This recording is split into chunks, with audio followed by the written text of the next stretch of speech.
Sveiciens visiem SEO Optify epizodē, un šīs dienas epizodes tēma mums būs SEO tekstu rakstīšana, jeb 4 soļi, kā uzrakstīt optimizētu bloga rakstu. Un mēs priecāsimies, ja jūs šobrīd jau mums piesakosiet, uzspiedīsiet mums like un subscribe, bet vēl pirms mēs sāksim pašu epizodi, es gribu aicināt Agnesti ielūgt jūs visus uz mūsu gaidāmo meistarklasi. Jā, sveiciens, mīļie klausītāji, un tātad 14. maijā mēs rīkosim kopā ar Melāniju un mūsu SEO Optify bezmaksas meistarklasi, kur jūs uzzināsiet 5 padomus, kā optimizēt mājaslapu 2025. gadam ar SEO palīdzību.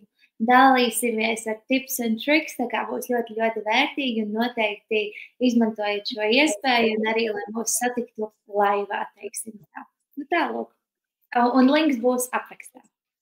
Jā, paldies, Agnes. Jā, tad ķersimies klāt pie mūsu epizodes, un šīs dienas epizodē cauri mēs izskatīsim vienu piemēru. Zanes Bāliņas coachinga pašizaugsmes treneres mājaslapu, un iedomāsimies, ka viņai nepieciešams palielināt apmeklētāju skaitu savu mājaslapu, un viņa grib izveidot SEO draudzīgu bloga rakstu. Un ķersimies klāt šiem 4 soļiem, kā uzrakstīt optimizētu bloga rakstu. Un pirmais solis ir sagatavošanās process. Un tad, kad es par to domāju, es saprotu, es iedomājos tādu līdzību, kā sportisti pirms viņi gatavojās sacensībām, viņiem arī ir ļoti, ļoti izkopts un izstrādāts tieši šis sagatavošanās process, lai tad sacensību brīdī viņi varētu sasniegt maksimāli labākos rezultātus, kādi viņiem ir iespējami. Un līdzīgi ir arī ar bloga raksta rakstīšanu, tad, kad mēs ķeramies klāt, mums ir svarīgs šis sagatavošanās process, lai tādā brīdī, kad mēs būsim sacensībās, ja nokļūsim tajā sacensībās par augstākām pozīcijām Google, piemēram, vai meklēšanas rīkos, tad mēs būsim izdarījuši savu mājas darbu un sagatavojušies kārtīgi, lai mums būtu šie labākie rezultāti, ko mēs varam sasniegt. Un jā, tad sagatavošanās procesā galvenās lietas ir atslēgvārdu izpēte, konkurentu analīze un mērķa auditorijas izprašana. Un jā, par atslēgas vārdiem, kas tad ir atslēgas vārdi? Īsumā tās ir frāzes vai vārdu kombinācijas, ko cilvēki ieraksta meklētāju rīkos. Un jā, tie var būt 2 vārdi, 3 vārdi, vai tās ir varbūt garākas atslēgu vārdu frāzes.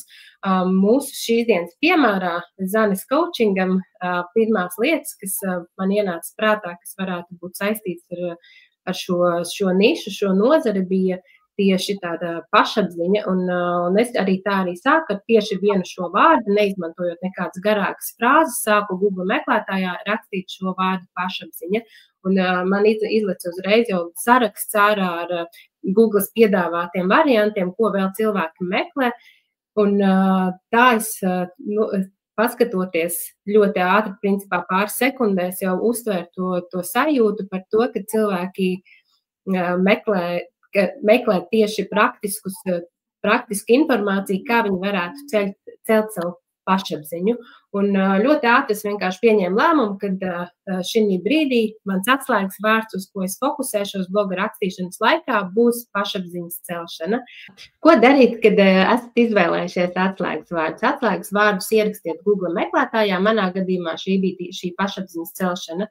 Un jūsu konkurenti pirmās 3 top lapas, kas parādās uz šiem atslēgas vārdiem, jums ir maksimāli iespēja atvērt prāti, jāapskatās, kādu informāciju jūs varat nolasīt no šīm mājaslapām. Paskatieties, kāds saturs dominē visvairāk, vai tās ir kaut kādas pamācības, vai vai tie ir informatīvi materiāli, vai tie ir praktiski soļi, kas dos jums padomus, lai jūs atrisinātu problēmu, vai arī tas ir kaut kāds aicinājums uz pirkumu jau konkrēti, un pēc šī jūs jau varēsiet vadīties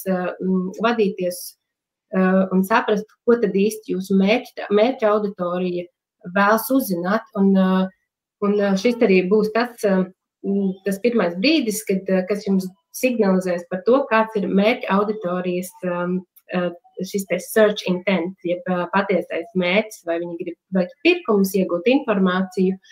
tie virsraksti, pirmie 3 virsraksti, kas man parādījās tieši uz pašapziņas celšanu, norādījis to, ka cilvēki vēlas praktiskus ieteikumus, kā tad celt savu pašapziņu. Un man bija skaidrs, ka šis bloga raksts šodien taps par to, kā mēs varam celt savu pašapziņu, ja vēl precīzāk vingrinājumu pašapziņas celšanai. Līdz ar ko es nonāku pie tā sava galējā atslēgvārdu frāzes vingrinājumu pašapziņas celšanai.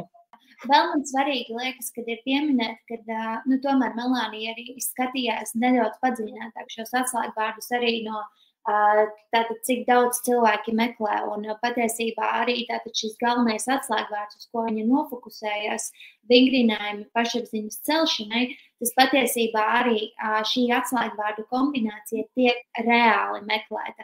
Tas nozīmē, ka šajā gadījumā tā tēma tiek, teiksim tā, nodefinēta diezgan precīzi, un attiecīgi mums tā ir diezgan tāda garāka atslēgvārdu kombinācija, ja mēs, piemēram, pieņemam priekš Zanes. Atgādināšu, ka Zane tas ir tikai piemērs, mēs to esam izdomājušas, ja nu kas. Un tātad tas mums ved tā kā uz to otro soli, kas tad ir izveidot blogarakstu struktūru un virsrakstus. Tas ir ārkārtīgi svarīgi atcerēties, ka tad, kad pirms jūs vispār sākat rakstīt, tad pirmais bija šis skenings, jeb apskats no konkurentiem, lai saprastu, kādu saturu viņi veido, jo bieži vien viņi uzraksta ļoti garus teksta blāķus. Ja? Tādēļ ir svarīgi, pirms arī jūs paši sākat rakstīt jau reālo tekstu, ko jūs domājat publicēt, ir ļoti, ļoti svarīgi izveidot satura struktūru, jeb tātad galvenais virsraksts un apakšvirsrakstiem. Un šeit jums var ļoti, ļoti labi palīdzēt mākslīgais intelekts, piemēram, ChatGPT, Perplexity, Gemini, izmantojot to, kuru jūs vēlaties. Mums ir iepriekšējā video, kur mēs pastāstam arī vispār, kā izmantot AI, tā kā noteikti aplūkojiet. Bet pirms jūs sākat izmantot šo mākslīgo intelektu, ir ārkārtīgi tātad svarīgi zināt jūsu atslēgvārdus, mērķa auditoriju un potenciālo galveno virsrakstu. Un tas ir tieši tas, ko mēs izdarījām pirmajā solī, tātad sagatavošanās process, jo otrais solis, lai jūs spētu tātad sasniegt šo labāko rezultātu, ir nepieciešams zināt specifiskāk daudz. Un tas jums arī spēs labāku rezultātu iedot, tad, kad jūs izmantojat mākslīgo intelektu. Un šajā gadījumā es zinu savus atslēgvārdus, tātad mūsu gadījumā tas ir pašapziņas celšana, pašapziņa un vingrinājumi pašapziņas celšanai. Ja? Un šobrīd, tad, kad es esmu identificējusi visus punktus, es varu doties tātad uz mākslīgo intelektu un prasīt, lai viņš man palīdz izveidot SEO draudzīgu satura struktūru, to sadalot pa virsrakstiem un apakšvirsrakstiem. Atcerieties, ka katram rakstam, katrai landinglapai var būt tikai viens galvenais virsraksts. Un šajā gadījumā es esmu nolēmusi, ka man galvenais tēmas virsraksts būs 7 vienkārši vingrinājumi pašapziņas celšanai. Un tas jau, ko jūs šobrīd dzirdējāt, jūs jūtat, ka es jau iekļauju iekšā galveno atslēgvārdu, kuru es esmu izvēlējusies savam fokusam. Tātad mans pats pirmais prompts, tad, kad es došos uz mākslīgo intelektu, ir, es rakstīšu iekšā, iedomājies, ka tu esi SEO speciālists ar ļoti lielu pieredzi bloga rakstu rakstīšanā. Piemēram, ja? Tas būs pirmais prompts. Viņš jums saģenerēs. Otrais prompts, ko jūs viņam rakstat, jūs viņam sakat izveidot SEO draudzīgu struktūru, iekļaujot atslēgvārdus, pieminat atslēgvārdus, mērķa auditoriju savu pieminat un potenciālo galveno virsrakstu. Šajā gadījumā 7 vienkārši vingrinājumi pašapziņas celšanu. Tad jūs turpinat rakstīt, izveido virsrakstus H2 un H3, iekļaujot atslēgvārdus. Un struktūrai ir jābūt loģiskai, SEO draudzīgai, noderīgam lasītājiem un pielāgotai mērķa auditorijai. Vienmēr sakot, jūs varat arī, protams, variēt šo promptu. Mēs arī aprakstā ieliksim dokumentu, kur jūs varēsiet iegūt piekļuvi arī vērtīgiem ChatGPT promptiem un pilnīgi bez maksas, tā kā droši ņemat augšupielādēt, lejupielādēt. Jūs saprotat domu un jā, tā kā izmantojiet šo iespēju un tiešām cenšaties izmantot mākslīgo intelektu savā labā. Atcerieties tātad par savu kritisko domāšanu, ka paskatieties, vai šajā satura struktūrā ir iekļauti atslēgvārdi, vai nav gadījumā jau pat daudz informācijas, vai nav kaut kāds bezsakars, un, protams, ņemat ārā to, kas jums neder, ja? Un noteikti atcerieties, ka beigās jums ir nepieciešama kāda darbība, tātad jeb call to action, kur jūs gribat virzīt to cilvēku. Tātad, ja šajā gadījumā Zane mums ir coach, ja, tad šajā gadījumā viņa noteikti grib, lai cilvēki piesakās pie viņus uz konsultāciju. Tāpēc ir ļoti, ļoti svarīgi, ka jūs savu tātad šo saturu, ko jūs veidojat un blogarakstu, nekas, ka viņš būs izglītojošs saturs, ka viņš palīdzēs jūsu visticamāk potenciālajiem klientiem un arī esošajiem, bet vienmēr atcerieties, ka jums ir jāvirza tas lietotājs uz kaut kurieni, lai jums ir kaut kāds labums no šī blogaraksta. Jo blogarakstā tad jums nekalpos kā vienkārši, gribēju forši uzrakstīt, jo man patīk, bet rakstīt, lai tas dod vērtību, jo vērtība jūsu satura, tas ir pats galvenais.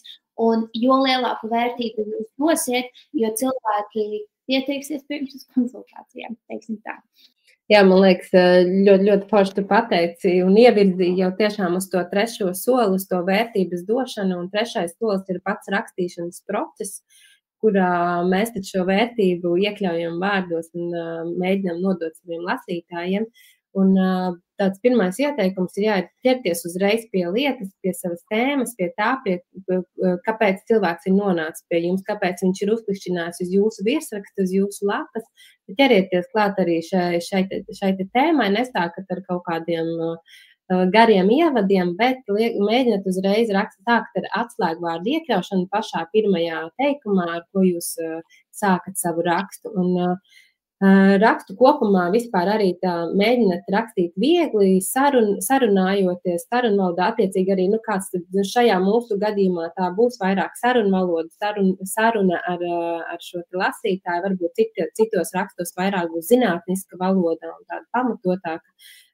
Jā, vienkārši raksts prasīs citu stilu, bet atcerieties, ka esat pēc iespējas vienkāršāki, strukturētāki un dodat maksimālo vērtību ar katru teikumu, ko jūs rakstat, un pārlasiet tos teikumus un izņemat ārā katru vārdiņu, ja tiešām tas teikums var būt loģisks arī bez tiem pievienotiem vārdiem, tad tos vārdus vienkārši ņemat ārā, tad jūsu raksts izskatīsies, būs profesionāls, viegli lasāms un maksimālā vērtība tajā būs. Un tāpatās ar tiem atslēgas vārdiem mēģināt, lai tas nāk dabīgi, lai jums nav jāizdomā speciāli kaut kādu teikumu, lai tikai jūs varētu iekļaut šo te atslēgas vārdu. Jūs varat izmantot arī līdzīgas frāzes, sinonīmus vārdiem, un arī tā būs ļoti, ļoti laba praksa priekš SEO teksta. Un atceramies, ka ir jāraksta cilvēkam, nevis meklētājiem.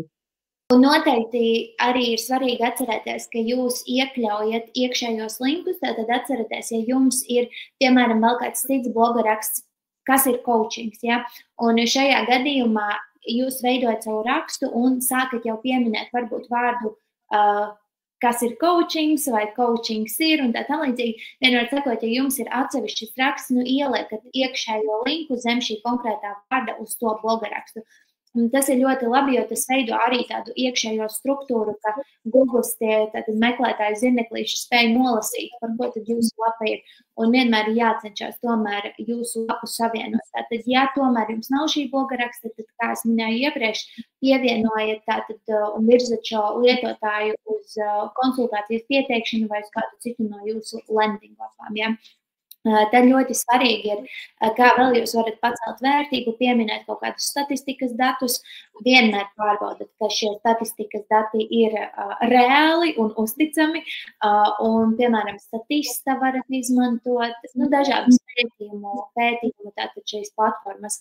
Un, attiecīgi, arī vēl jūs varat to unikalitāti iedot un to autentiskumu, balstoties no jūsu klientu pieredzes stāstiem, vai tiešām iepīt kaut kā to autentisko pieredzi, jo tas ir tas, kas jums ļoti, ļoti palīdzēs. Kā arī atceramies atslēgvārdus pieminēt mūsu virsrakstos, apakšvirsrakstos un cenšaties arī sākt ar atslēgvārdiem. Un, kā minēju, neveidot lūdzu teksta plāčus, bet liekat enter pēc 3-4 līnijām. Kādēļ? Tāpēc, ka tas uzlabos lasāmību jūsu bloga rakstam. Arī pat, ja jums nebūs kaut kādu vizuālo elementu, kas būs nākamais solis, tad tas jau teksta lasāmību arī spēs iedot, teiksim tā, šo lietotājiem vienkārši labāka pieredze, viņš labāk spēs uztvert tekstu. Un tātad mūsu 4. solis ir vizuālie un tehniskie elementi. Tātad šeit ir jāatceras, ko es minēju pēdējais, ar ko beidzām nerakstam tātad šies lielos garos tekstus, bet tomēr cenšamies atsvaidzināt mūsu tātad šo saturu ar bildēm, ar infografikām, video. Piemēram, šajā gadījumā, šīs koča sievietes gadījumā, šeit ļoti svarīgi būtu ievietot kādu video, jo tas iedot maksimāli lielāku vērtību un arī uzticamību, ka tas tiešām, ka jūs kā kočs, piemēram, mākat to darīt un ka jūs tiešām dodat šos labos vingrinājumus. Un jums vispār pakalpojumu sniedzējiem kā tādiem ir ļoti svarīgi dalīties ar to, kā kaut kādus reālus rezultātus mēs varam sasniegt. Runājot arī par vizuālajiem elementiem, protams, tātad šīs bildes un bildēm ir jābūt arī, teiksim tā, optimizētām, un šeit jūs ir svarīgi tātad arī iekļaut atslēgvārdus gan bilžu nosaukumos, gan alttekstos un tā tam līdzīgi. Šis ir ļoti, ļoti svarīgi. Un mums ir arī patiesībā izveidota bilžu optimizācijas video pamācība, to mēs arī ieliksim aprakstā, ja šis ir tas, ja jūs vispār nezināt, kas notiek ar jūsu bildēm, es jums ļoti, ļoti iesaku to noskatīties, un tas jums iedos ļoti labu pamatu par to vispār, kas ir bilžu optimizācija, kāpēc tā ir nepieciešama, kas ir altteksts un tā tālāk. Šobrīd mēs šim tik padziļināti nepieskarsimies, ja jūs vēlaties uzzināt vairāk, droši. Tātad vēl viena svarīga lieta, runājot arī nedaudz no tehniskākas puses, ir tātad aizpildīt tātad šos metadatus, tātad metatitle, metadescription un URL slagdaļu. Par metadatiem man šķiet, ka mēs arī esam runājuši iepriekšējās kādās no epizodēm, tā kā droši paskatieties, mēs aprakstā ieliksim arī linku uz turieni, uz to video, kur tā tad ir runa par metadatiem, bet atcerieties šeit, kad ir arī svarīgi, ka mēs iekļaujam atslēgvārdus, par ko tad ir šīs blogaraksts, par ko mēs runājam.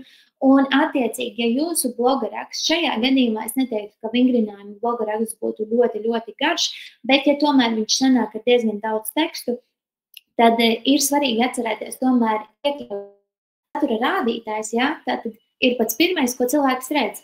Un šajā gadījumā viņš varbūt negrib darīt pirmo vingrinājumu, ja? Viņš grib uzreiz uz 7. tikt. Un šajā gadījumā tas arī iedod tādu foršu lietotāju pieredzi.